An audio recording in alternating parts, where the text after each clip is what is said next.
I think it was really special to be on campus and have access to all the beauty of Notre Dame. It was also very special to be part of the group that was so international.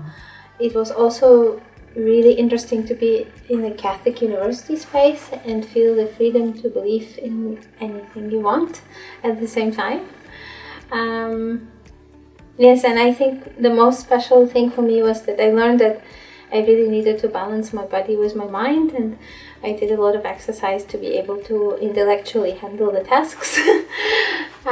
So just the routine of doing 3 exercises a day in between classes was really, really cool for me, and I continue doing some of it.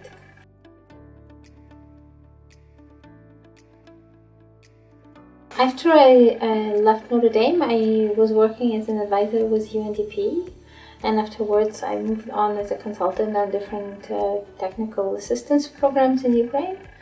And one of the largest projects was police reform that I was really heavily involved in. And Ukrainian police reform is quite famous, so it's easy to Google. But it was really amazing to be inside the reform and to see how to do it and to do it. So in a way that was one of my peace building projects at home. And I also do a lot of activism.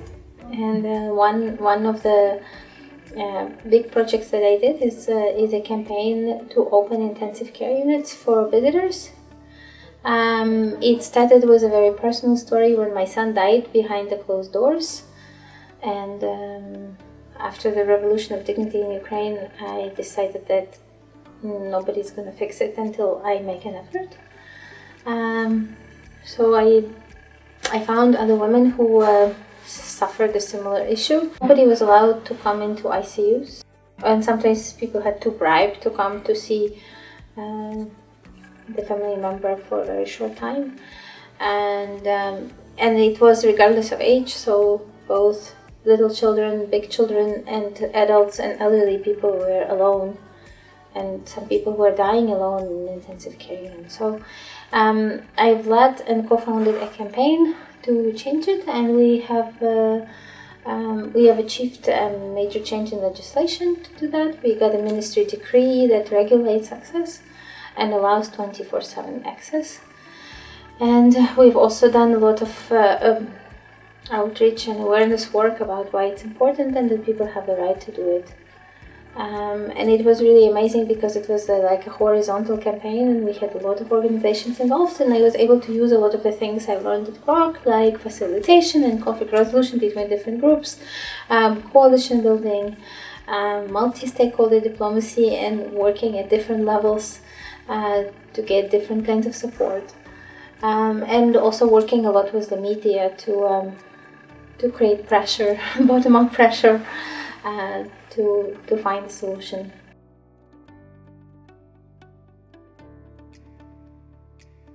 Well, we did this survey with 500 respondents to explore the current practices, and we discovered that things are not working, and that the key issue for people, both for patients and visitors, is the staff attitude and really bad treatment, and also lack of information.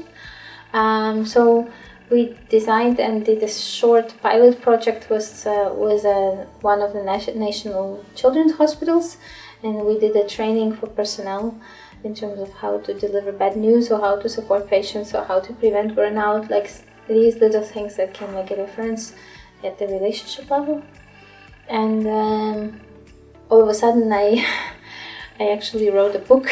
It also kind of originated from my family stories about palliative care, and the book is called An Unscary Book About Life, Death and Everything in Between, and it's a collection of stories about how different people addressed the challenges that were brought with death or with incurable illness, and how they and their families dealt with it. So in a way, it's like a guideline, and people can use it to find support and find ideas and how to manage such an uneasy situation.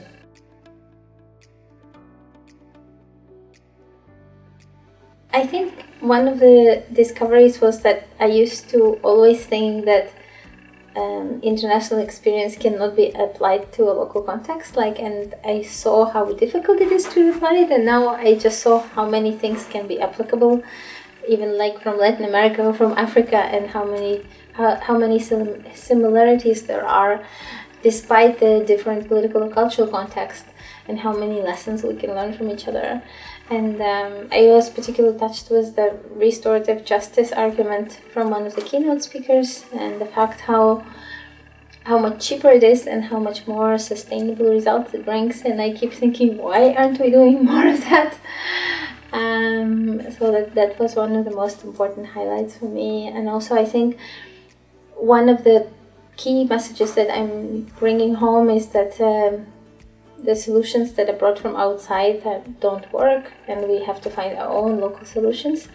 And of course, it's very easy to say this, but when we look at the situation in Ukraine and in Donbass, it really got me thinking what could be our local solutions, because I think we as a country expect somebody else to resolve it. And how to work on finding these local solutions is something I'm bringing back home.